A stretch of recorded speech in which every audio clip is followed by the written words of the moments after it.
तो फाइनली काफ़ी दिनों के बाद सोचने के बाद मैं और दिव्यांश निकल पड़ते हैं आज फिश एक्वेरियम लेने के लिए। और फाइनली आज हम एक्वेरियम लेके घर आ ही गए। वेलकम दोस्तों, स्वागत है आपका दिव्यांश के मिनी ब्लॉग में। और आज का ये ब्लॉग है हमारे घर पे नए फिश एक्वेरियम सेटअप का। तो हमारा एक्वेरियम रेडी हो रहा है और ये छोटे छोटे टॉयज़ हमें उनके साथ ही मिले थे जिनके साथ दिव्यांश खेल रहा है। बहुत सारी मछलियों के बीच में हमें कुछ डॉग्स के प्रोडक्ट भी मिले हैं और ये बड़ा सा फिश टैंक भी दिखाई दिया है। लेकिन दिव्यांश जो है वो अपनी ही मस्ती में है। वहाँ पर बहुत सारी चीज़ें थी जिसके साथ उसने वहाँ पे बहुत अच्छा टाइम पास किया है, लेकिन मैं वहाँ पे उसे संभाल कर थक गई थी क्योंकि वो हर एक चीज़ को हाथ में उठाकर देख रहा था।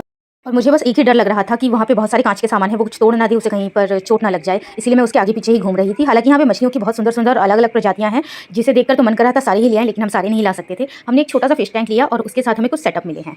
तो ये है हमारा एक्वेरियम जो घर आ गए, जिसके साथ हमें कुछ लाइट्स वगैरह मिली हैं, फिश में डालने के लिए मेडिसिन मिले हैं और स्टोन मिले हैं, फिश फूड मिला है, हीटर मिला है, एयर पंप मिला है, बहुत सारी चीज़ें हैं। लेकिन इसे सेटअप करना है, हम इसे ऐसे ही घर लाए हैं और मैं इसे अपने हिसाब से सेटअप करूँगी।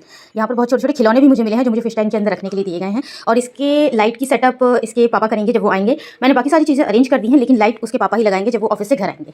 तो फाइनली शाम तक मैंने फिश टैंक तैयार कर दिया है। इसके अंदर स्टोन बिछा दिए हैं, सारे टॉयज़ रख दिए हैं, हीटर और एयर पंप दोनों सेट कर दिया है। और फाइनली उसके पापा ने लाइट लगा दिया है और फिश टैंक का ये आखिरी काम भी हो गया है। तो उसी के साथ हमने इसमें फ़िश डाल दी है और ये काफ़ी हेल्दी फिशेस हैं, काफ़ी अच्छी क्वालिटी की थी। लेकिन प्रॉब्लम ये है कि दिव्यांश तब सो रहा था जब हमने फ़िश टैंक वगैरह सेटअप कर दिया था। तो अब फ़िश टैंक सेटअप हो गया और दिव्यांश भी उठ गया है। तो उसके पापा उसे अपने घर में मौजूद नई चीज़ दिखाने के लिए ले जा रहे हैं। और एक्वेरियम देखकर वो बहुत खुश और एक्साइटेड दोनों हुआ, क्योंकि मैं इसे अक्सर एक्वेरियम दिखाने के लिए एक्वेरियम शॉप पर ही ले जाती थी। बट नाउ अब ये अपने घर में ही खुद ही मछलियों को देखता रहेगा और उनके साथ खेलता रहेगा। लेकिन इसी के साथ एक और प्रॉब्लम है, आने के साथ ही नुकसान हो गया। दिव्यांश ने अपने पापा का इमरजेंसी कॉन्टैक्ट नंबर वाला फ़ोन जो था वो एक्वेरियम के अंदर डाल दिया।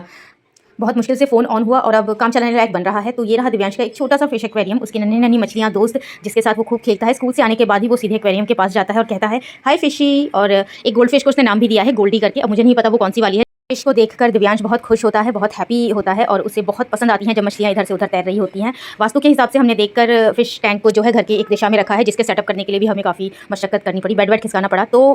तो ये है हमारी छोटी सी फ़िश टैंक का व्लॉग। आपको कैसा लगा मुझे कमेंट में ज़रूर बताइएगा। मिलते हैं अगले वीडियो में, बाय।